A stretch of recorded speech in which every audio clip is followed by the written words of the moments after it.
I was working in Iran in 2005, and this was when Ahmadinejad was elected for the first time, okay? And at that time there was an event that was called Muslim Women Games, and this was a sporting event only for Muslim women from all over the world who came to Tehran to make little Olympic Games for Muslim women for 1 week. And I was working for the correspondence office of the ZDF at that time, German broadcast, and did some research at this event. And it was that was the first time when I met Sarah.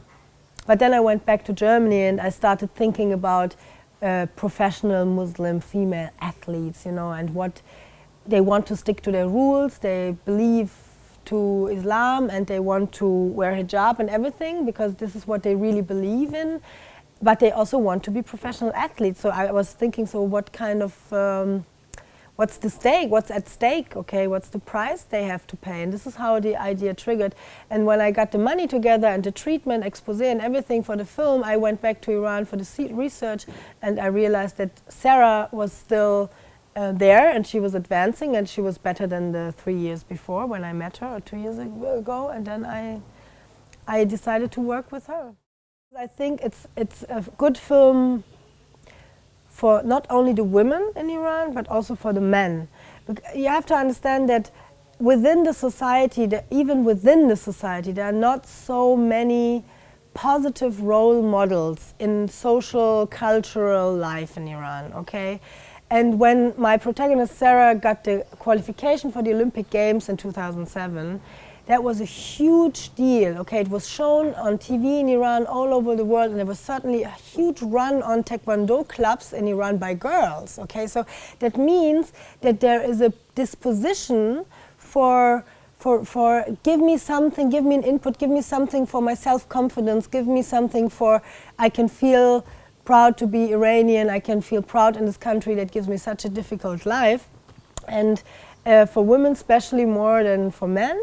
But also men, I think this film will show how strong their own women are and what they achieved so far. So I really would like to see the reaction. Maybe I'm wrong. Maybe they see the film and say, for us it's normal, you know. I don't know why you made this film at all. So I don't think so, but it's possible. I would like to see the response of people from Iran who live there and see the film.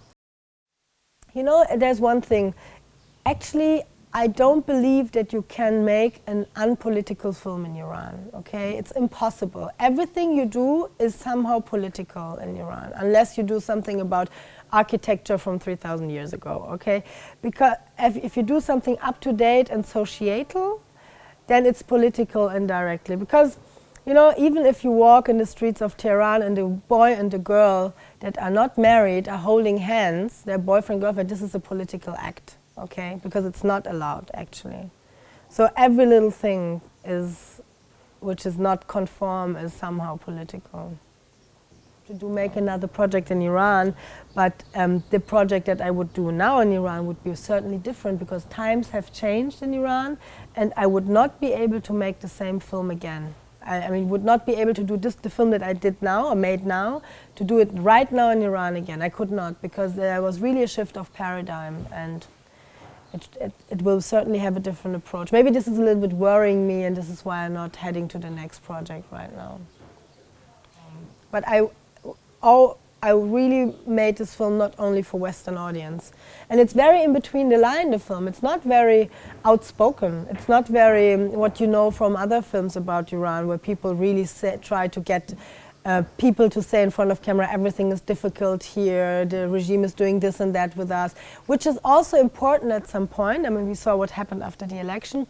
But I don't see myself as being an extension of news, okay? I don't think the filmmaking I would like to make is just an extension of what we get on